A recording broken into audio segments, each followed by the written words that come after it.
네, 저는 오늘 여러분들과 함께 하나님께 마음을 두라라고 하는 말씀의 제목으로 은혜의 말씀을 함께 나누고자 합니다.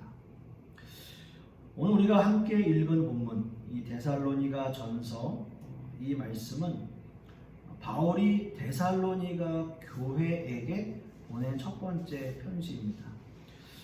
데살로니가 전서, 전후서 대충 비슷한데요. 대략적으로 그 연대가 한 기원 후 50년경, 50년, 51년 그 사이 정도에 쓰여진 편지로 보여지는데, 요거보다 먼저 쓰여진 것이 갈라디아서가 있다고 하는데 비슷해요. 비슷해서 연대가 어떤 게 더 오래됐는지는 순서상으로 따지면 아마 갈라디아서가 먼저고, 그다음에 데살로니가 전서, 그래서 이런 식으로 된 것 같습니다. 그래서 어떻게 보면 이제 오래된 편지, 바울에게서 남겨진 오래된 편지 중에 하나다라고 볼 수가 있고요. 데살로니가 교회는 빌립보 교회에 이어서 두 번째로 설립된 교회입니다. 그 내용이 사도행전 17장에 이제 그 내용들이 간략하게 소개되고 있고요. 내용을 보시면 바울과 실라를 중심으로 이제 선교사들이, 말하자면 이제 이방 선교사들이 이제 데살로니가에서 교회를 시작했고, 이제 바울은 관례대로 안식일에 유대인 회당에서 이제 말씀을 강론하고 있는 거죠. 그렇게 하게 되는 거죠.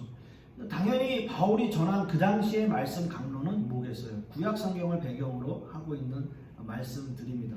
그렇게 구약의 말씀을 설교하면서 그 말씀들, 구약의 말씀들을 설명하면서도 거기에 반드시 예수 그리스도의 십자가와 부활을 전하고 있다라고 하는 거죠. 자, 그렇게 말씀을 전하니까 많은 사람들이 놀랬고, 특히 경건한 헬라인이나 이제 말씀에 보면 귀부인들도 그 말씀을 듣고 그 말씀을 받아들이기 시작했다라고 이야기하고 있어요. 그러니까 이방 선교가 굉장히 활발하게 이루어지고 있는 그러한 모습이죠. 자, 이렇게 예수 그리스도의 복음, 물론 구약의 말씀들을 강론하고 있지만, 구약의 말씀을 전하고 있지만 그 안에 예수 그리스도의 십자가와 부활을 전하고 있는 그 예수 그리스도의 복음이 굉장히 역동적으로 전파되고 있었다라고 하는 거예요. 그렇게 자리를 잡아갔습니다. 자, 그러나 늘 우리가 이제 초대교회사를 말씀을 함께 나누면서 그렇듯이 이런 모든 상황을 다 좋아하는 건 아니죠. 이 바울 사도의 말씀들, 또 바울 사도의 이런 선교 활동들을 방해하고 시기하는 사람들이 있어요. 그들은 바로 정통 유대인들이에요.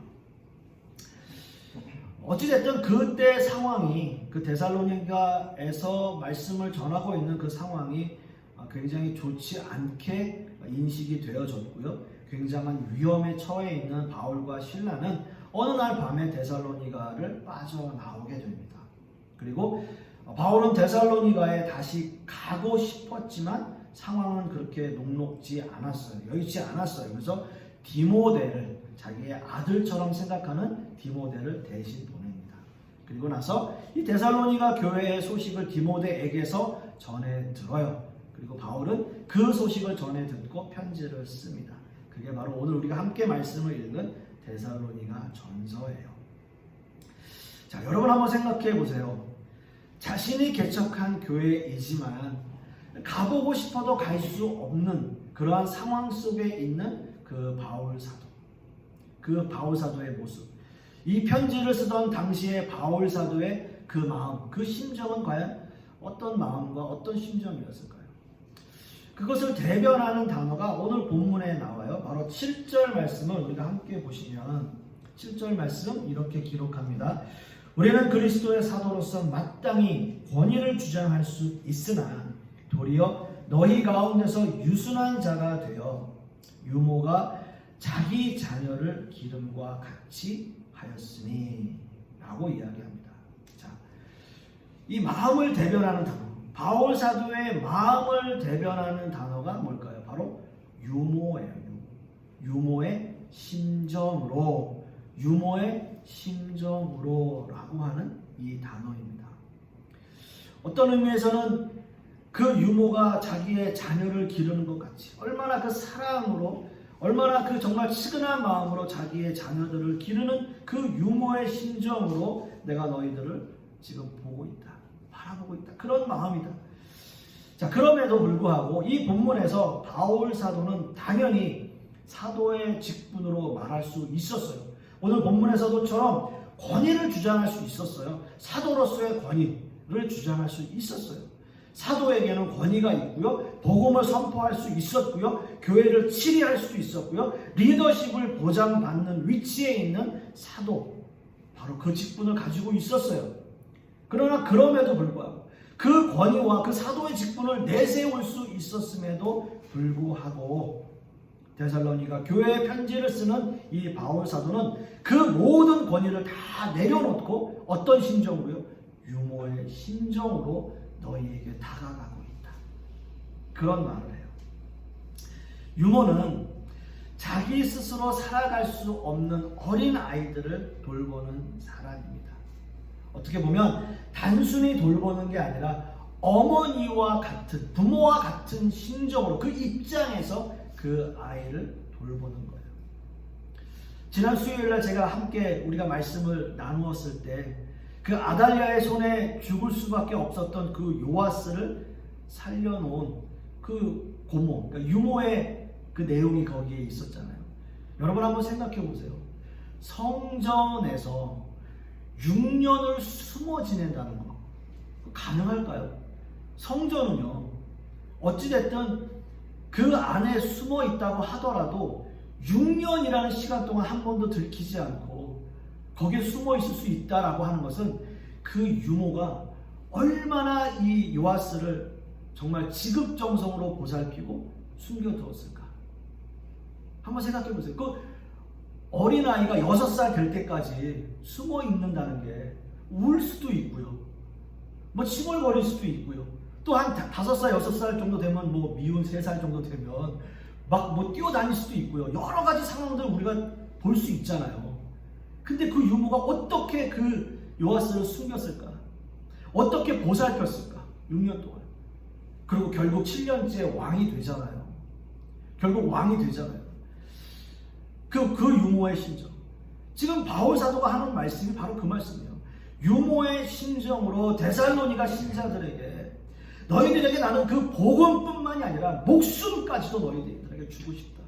목숨까지도. 여러분 8절 말씀 보시면 우리가 이같이 너희를 사모하여 하나님의 복음뿐 아니라 우리의 목숨까지도 너희에게 주기를 기뻐하는, 이게 바울 사도의 심정이에요. 바울이 이렇게 목숨을 걸고라도 지키겠다 자신의 마음을 표현한 이유는 데살로니가 신자들에게 고난이 있었기 때문이에요. 데살로니가 신자들은 고난을 당하고 있었어요. 그래서 유모의 심정으로 또는 목숨도 아끼지 않을 만큼 너희를 위해서 내가 이렇게 고군분투하고 있다. 여러분 데살로니가 교회인들이 겪는 고난은 뭐 물질이 없어서가 아니고요. 또 몸에 병이 들어서 뭐 그런 것도 아니에요. 이유는 단 하나입니다. 같은 동족인 유대인들로부터의 핍박과 박해를 받고 있었어요. 데살로니가 전서 우리가 읽진 않았지만 2장 14절 말씀에 유대 지역에 있는 교회가 유대인들에게 고난을 받았듯이 데살로니가 교회도 역시 동족들에게 고난을 받았다라고 이야기하고 있고요. 그리고 바울은 15절에서 유대인들을 강한 어조로 비판해요. 15절 말씀 보시면 유대인은 주 예수와 선지자들을 죽이고 우리를 쫓아내고 하나님을 기쁘시게 하지 아니하고 모든 사람에게 대적이 되어 라고 말씀합니다. 그리고 16절 말씀에는 좀 더 구체적으로 이야기해요. 우리가 이방인에게 말하여 구원받게 함을 그들이 금하여 자기 죄를 항상 채우매 노하심이 끝까지 그들에게 임하였느니라. 자기의 죄를 항상 채운대요. 자기의 죄를 항상 채운대요. 그렇게 말씀하고 있습니다. 유대인들은 바울을 비롯한 초기 이방 선교사들이 이방인들에게 전도하는 걸 방해하고 가로막고 있어요. 이것은 분명히 죄라는 거예요. 그 죄를 채우고 있어요. 여기서 돌이키지 않는 유대인들은 하나님의 진노를 받을 수밖에 없어요. 유대인의 박해로 인한 그리스도인의 고난은 당시 초기 기독교의 전반적인 상황들이었어요. 데살로니가 교회도 그렇고요. 바울 역시도 고난을 받았습니다. 바울은 그걸 본문에서 이미 이렇게 이야기하고 있어요. 2절 말씀에 좀 더 구체적으로 그 내용이 나오는데요. 2절 말씀 보시면 너희가 아는 바와 같이 우리가 먼저 빌립보에서 고난과 능욕을 당하였으나 우리 하나님을 힘입어 많은 싸움 중에 하나님의 복음을 너희에게 전하였노라 라고 말하고 있습니다. 빌립보에서 고난과 능욕을 당했고 다른 곳에서도 많이 싸웠다. 그 싸움의 대상은 바로 유대인들을 가리키고 있습니다. 자, 이제 한번 좀 생각해 볼게요. 유대인들은 왜 그들은 그 곳곳에서 그 바울 사도가 다니는 곳곳마다 그 복음 전도자들을 박해하고 또 방해하고 있었을까요? 한번 생각해 보세요. 왜 그렇게 싫어했을까요? 왜 그렇게 방해하고 있을까요? 유대인들은 하나님을 섬기는 사람들입니다. 유일신 하나님을 섬겨요. 바울 사도도 하나님을 전하고 있어요. 특히 그리스도인들을 박해하던 유대인들은 더 열광적으로 유대교를 믿던 사람들이에요. 구약의 말씀들을 외우기도 하고요. 구약을 열심히 믿고요. 율법을 열심히 지키고 그런 사람들의 열정적으로 유대교를 믿는 사람들이에요. 그런데 그들의 눈으로 볼 때 그 유대교의 핵심인 율법으로부터 벗어난 이방 기독교의 가르침은 기본적으로 잘못되었다라고 하는 거예요. 그들이 볼 때, 유대인들이 볼 때 그들은 율법 없는 하나님 신앙은 생각할 수 없다라고 이야기하는 거예요. 기독교가 예수님의 십자가와 부활을 전하는 거 당연히 받아들여요. 용납해요. 아, 그래, 당연하지. 아, 그 예수 그리스도? 아, 메시아지. 아, 그럴 수 있지. 우리도 믿어. 이렇게 이야기해요. 그러나 그들이 용납할 수 없는 건 뭐예요? 율법을 파괴하는 거예요. 율법대로 행하지 않는 거예요. 그래서 유대인들은 바울을 따라다니면서 그 바울을 헐뜯고 괴롭히고 방해하는 거예요. 자, 한번 보세요.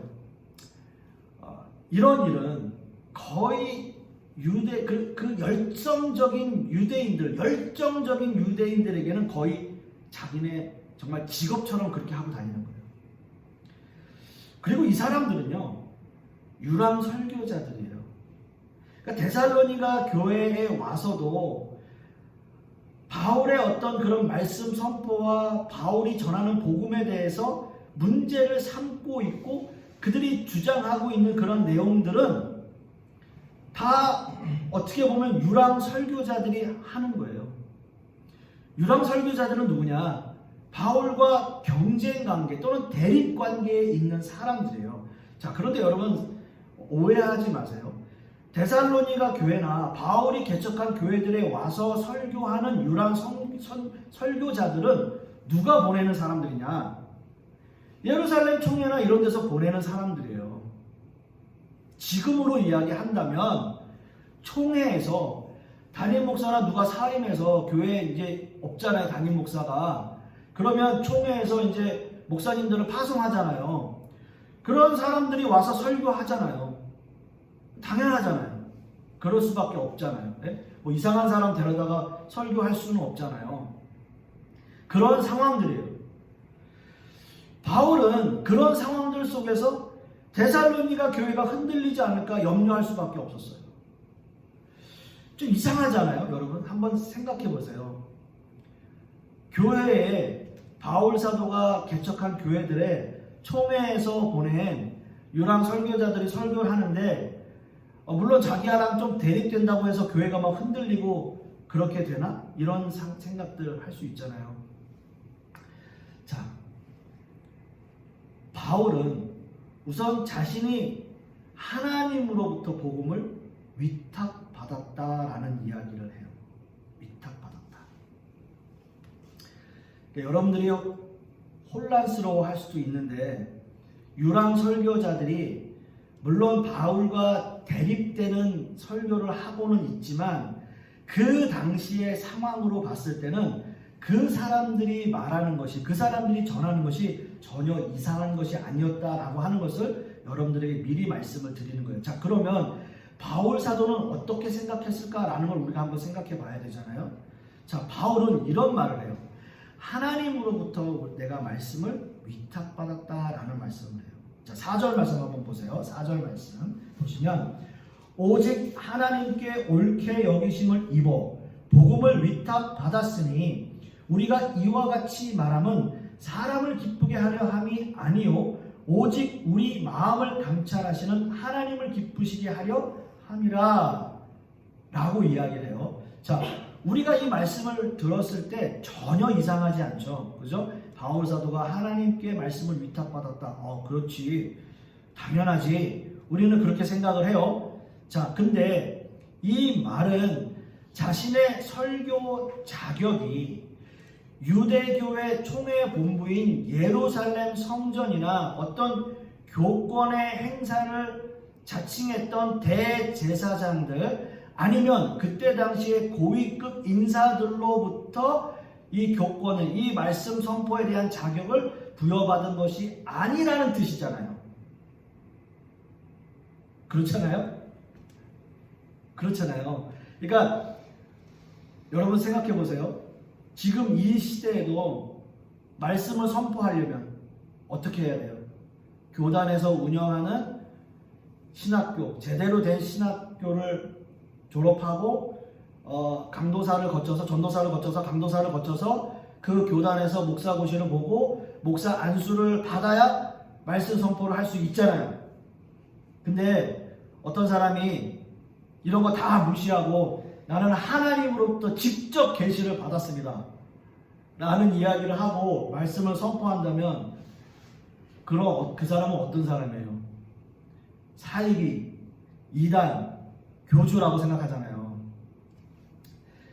여러분, 이 바울 사도의 말씀이, 지금 우리가 함께 읽은 데살로니가 전서 2장 4절의 이 말씀이 하나님으로부터 위탁을 받았다라고 하는 이 말씀이 그때 당시에도 굉장히 위험한 발언이었어요.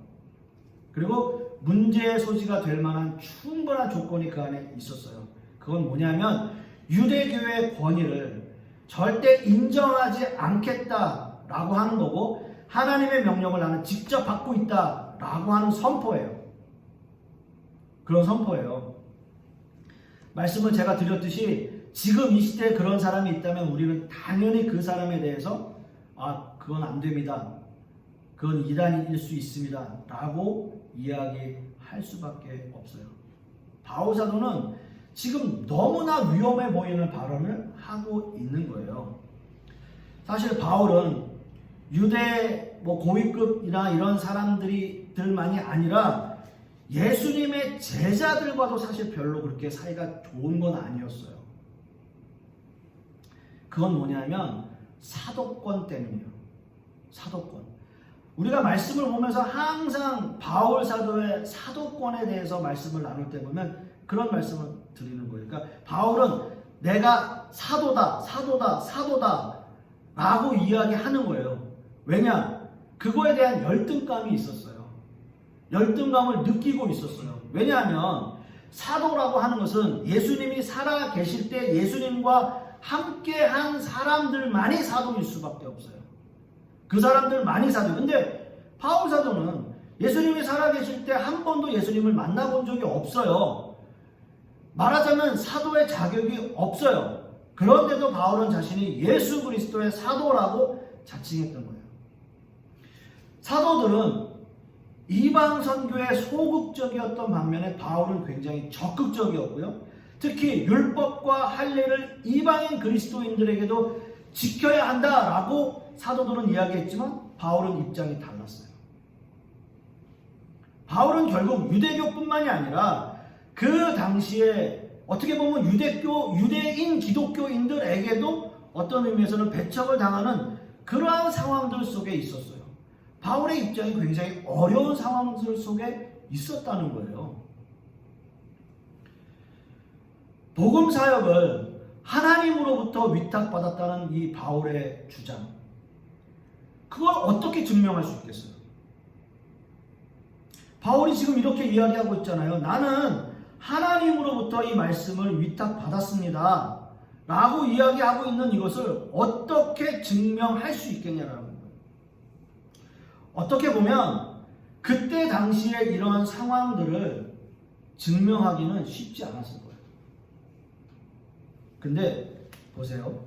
3절 말씀에 보면 우리의 권면은 간사함이나 부정에서 난 것이 아니요 속임수로 하는 것도 아니다 라는 말씀이 있고요. 5절 말씀에 보면 너희도 알거니와 우리가 아무 때에도 아첨하는 말이나 탐심의 탈을 쓰지 아니한 것을 하나님이 증언하신다.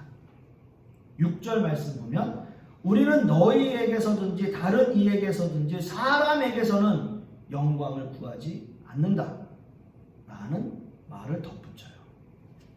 이 말은 데살로니가 교회에 들어와서 복음을 혼란스럽게 하는 그 유랑 설교자들, 그들의 정체를 간접적으로 묘사하고 있는 거예요.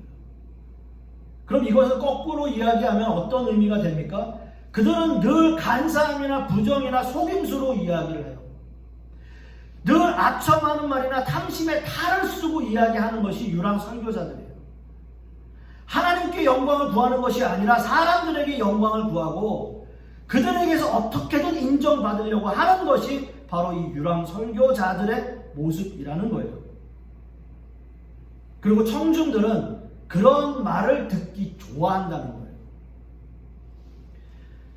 데살로니가 교회에서 이야기하고 있는 것, 그들이 이야기하고 있는 것은 바로 값싼 은혜이고 값싼 구원을 이야기하고 있습니다.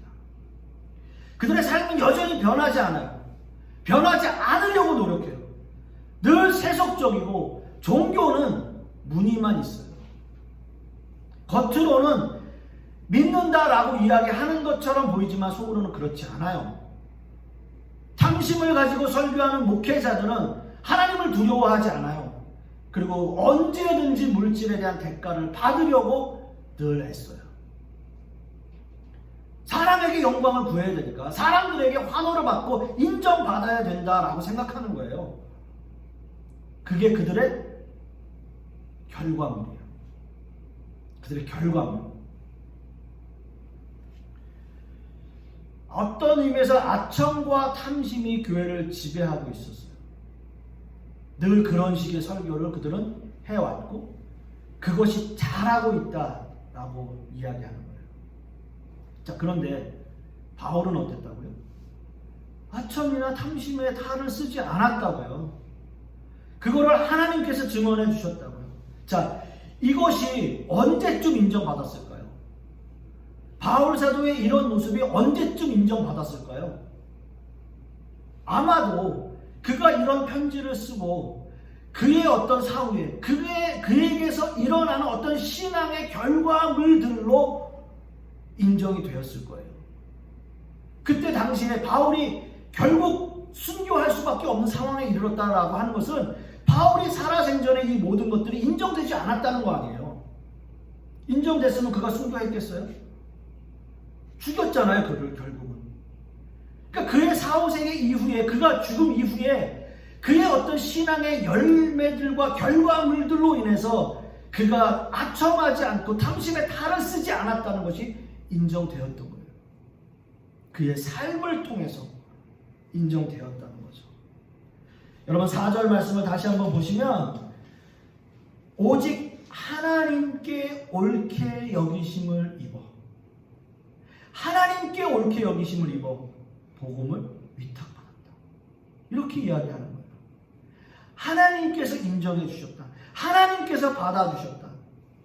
그게 어떻게 보면 그가 할 수 있었던 복음 사역의 토대는 뭐냐면 하나님께서 그를 인정해 주셨다는 거고요. 결국 그가 아첨의 말을 하지 않았고 탐심의 탈을 쓰지 않았다는 그 결과예요. 사람에게 영광을 구하지 않았고 사람에게 인정받으려고 하지 않았다는 그의 결과. 결국 억울하게 그는 고난당하고 결국 순교할 수밖에 없었어요.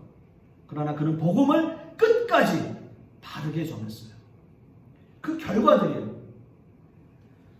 이 모든 것들이 하나로 묶여서 결론을 내리자면 결국 그는 하나님께 온전한 마음을 두고 살았다는 거예요. 여러분, 이렇게 사는 것이 결코 쉽지는 않은 거예요. 사람들에게, 주로 대부분의 사람들은 사람들의 말을 신경 써요. 사람들에게 마음을 쏟고요. 사람에게 어떻게든 인정을 받으려고 노력을 하고요. 그 사람의 마음을 얻으려고 노력하고요. 그 사람에게 잘 보이려고 노력해요. 그게 세상을 사는 방법이라고 생각하는 거예요. 누군가에게 인정받아야 된다 라고 하는 거. 그래서 그렇게 하기 위해서 편법도 쓰고 불법도 저질러요. 때로는 더 심한 것을 할 수도 있어요. 오늘의 말씀처럼 아첨이나 탐심의 말을 하고 또 사람들에게 환심을 얻으려고, 마음을 얻으려고 노력하는 거예요. 아니요. 바울 사도의 모습처럼 하나님께 온전히 마음을 두는 것 중요합니다. 결론을 맺자면요, 하나님께 마음을 두는 것은 결국 바울 사도의 모습을 보면 우리의 삶을 통해서 자연스럽게 신앙의 열매들로 맺혀지고 이루어진다라는 거죠. 그 순간에 알 수는 없을지도 몰라요. 그 순간에는 그렇게 하는 모습이 인정받지 못할 수도 있어요. 세상이 우리를 인정해 주지 않더라도 하나님께서 인정해 주시고 하나님께서 칭찬해 주신다면 우리는 그걸로도 만족할 수 있어야 된다는 거죠. 그러나